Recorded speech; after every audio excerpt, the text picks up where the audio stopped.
Lola. I have some news. Mom's dead, Lola. Scene's voice responded from the other end. Just come home, Lola. I don't want to explain this over the phone. Dad needs you. I pulled into the driveway of my old house. Sean was sitting on the couch, my dad sitting off to the side in his recliner. My dad looked tired and somewhat beaten down. Now tell me what the hell is going on. I scowled at Sean. Sean huffed. Tyler was supposed to help another pack. They pissed off the Alpha of the Crescent pack and needed backup in case they went to war. Well, Tyler refused to help them. Then, he pissed off their Alpha, pissed him off real bad. Legend says they started out as a pack of all rogues, and cruelty ran in the family. They came here, Lola. They declared war on us. I'll tell you what happened. My dad spat angrily. Not a single fking pack would help Tyler. Tyler fking ran, grabbed his bitch, and escaped while the rest of us were fighting for our lives. An Alpha would sooner be tortured and die with their pack than to leave everyone behind. It went against everything we know as werewolves. We have a new Alpha now. Sean frowned. AlphaAsher. We're part of the Crescent pack. At least AlphaAsher would never leave his pack behind. Dad spat. He may be ruthless and cruel, but he'd sooner die than abandon his people. The mind link click in my head. A deep, husky voice ran through my head. Report to training at the pack house, 10 a.m. Do not be late. I look forward to meeting you. The next morning, I skidded to a halt in front of everyone. Each one of AlphaAsher's men looked like they were half giant, and many had gruesome scars on different parts of their body. I spun around and nearly smacked into someone's chest. I was looking into the eyes of AlphaAsher. His hair was the color of molten chocolate, intoxicatingly messy. Didn't I specifically tell you not to be late? His husky voice was hard, lacking any emotion other than impatience. I'm not good with rules, I said bluntly, looking up at him. The guy had to be over 6 feet tall. He towered over me and made me look like a kid. I don't normally have a death wish, but I already started off on a bad note. I guess he didn't like being disobeyed. Well, we're going to have to change that. Pup, what is your name? Lola. And yours? I smirked, already knowing his name by the dominance and authority he exuded. Your new Alpha, he replied. Lola decided sleeping in was more important than attending training today. I will be Lola's partner. AlphaAsher launched himself at me. I grunted as his fist connected with my stomach, forcing me backwards. I feigned turning left only to roll under his legs and launch myself at his back. I clung to his back for dear life. I was like a miniature backpack on him. I jumped off his back just in time for him to roll across the ground. You're fast, AlphaAsher pointed out. I am. And you hit hard, I snapped. AlphaAsher was lethal. He must have been good at controlling his anger, cause he had at least 35 openings to kill me. By the time Asher stopped attacking me, I was completely exhausted. He stood in front of me, his arms crossed against his chest. Peeling my eyes away from the bulging veins on his arms, I looked into his toffee-colored eyes. Did you learn something today, Lola? Yeah, your nose twitches before you throw a punch, I said deadpan. I watched as flecks of gold swirled in his eyes. Are you purposely disobedient, or is this just something you enjoy doing? The muscles and jaw were moving. It's just one of my very attractive qualities. I shrugged and turned on my heel. Lola, report to my office at 9 a.m. AlphaAsher's rough voice spoke through the mind link. Later that night, 9 a.m. Lola. His rough voice growled and ended the mind link. The next morning, his voice commanded me. Start with defense. Before I had the chance to take a damn breath, he was charging at me like a freight train. Fighting against AlphaAsher was like he instantly knew his opponent's weaknesses and adjusted his technique to use it against him. You need to gain muscle. I can hardly feel your blows, AlphaAsher snapped.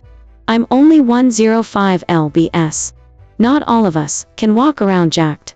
If you fought as well as you talked, you may actually be a match for me, AlphaAsher said in a cold voice. I ground my teeth together, trying to fight past the anger that boiled in my veins. There was nothing I hated more than being treated as weak. I lunged at AlphaAsher. I managed to easily dodge his attempt at slamming me to the ground. I swung my fist at the side of his face. My fist made contact with AlphaAsher's cheek. Much better, he grunted. Your anger makes you stronger. Thanks, I was thinking about you. Before AlphaAsher could respond, I ran to the locker room. I turned around, nearly toppling over. AlphaAsher stood a few inches away from me. His cold stare made me gulp. I took a slow breath, noticing how good he smelled. Husky from training yet earthy. The smell of sweat and cologne mixed to create something entirely new. I felt my back hit the lockers as AlphaAsher took a step forward. Do you get a kick out of being disobedient? His voice was quiet and rough. His eyes swirled with gold. Being disobedient is just a personality trait of mine. You will obey your alpha. AlphaAsher snapped. And if I don't? I teased. AlphaAsher took another step forward and I could feel his chiseled abdomen against my chest.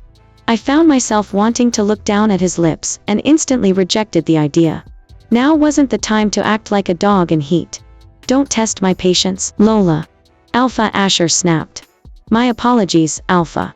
I smirked, batting my eyelashes. His eyes had progressively gotten more gold, and he turned away and stormed out of the locker room. I awoke the next morning. My eyes fluttered open and darted to a figure in the corner of my room.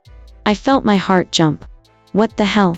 I gasped, looking into the furious face of AlphaAsher. I snacked my hands up to cover my breasts as I glared at AlphaAsher. He was sitting in the corner of the room on a navy love seat. He wore a simple black button-down shirt, but the sleeves were rolled up, exposing his muscular forearms. He looked good. Being furious only made him hotter. You talk in your sleep. 9 a.m., Lola. He repeated those familiar words. I let my eyes flicker to the alarm clock. 11 a.m. He stood from his seat in the corner and walked towards me. He took his time approaching me, like a wolf stalking its kill. You couldn't set a simple alarm, Lola. AlphaAsher shoved me against my bedroom wall. The pictures hanging on the wall rattled with the impact. His rough hands yanked my arms down. I stubbornly kept my eyes on his. He towered over me as I was trapped against the wall. His earthy cologne scent was everywhere. It wasn't tea that it didn't smell good. It was just really strong. You are testing my fucking patience, Lola. AlphaAsher growled. His eyes had become completely gold. I felt his giant hand wrap around my throat. This is your last chance, Lola. AlphaAsher growled. His hot breath fanned my face, and his fingers exuded the smallest amount of pressure against the soft flesh of my neck. My insides churned at the thought of him being able to smell my arousal. She-wolves were naturally attracted to the strongest of our species. I told myself it was only natural that I was attracted to him. I didn't fight it when a smirk formed on my lips. My last chance, huh? AlphaAsher leaned his face into mine. His lips were only inches away. Next time you will be punished, and I will not be gentle. Remember that the next time you disobey me? AlphaAsher growled. He pulled away and opened my bedroom door. You start patrol Monday. 6 p.m. to 8 p.m. Do not be late. Report at the Southwest base. Do not test my patience. The bedroom door clicked shut quietly. I let out a breath I didn't know I was holding. I was playing with fire and I knew who I was toying with. I could practically feel his hand still wrapped around my neck. Next time you will be punished, I repeated to myself. The anticipation bubbled in my stomach. I was no longer weak or shallow. I wouldn't let anyone walk all over me ever again.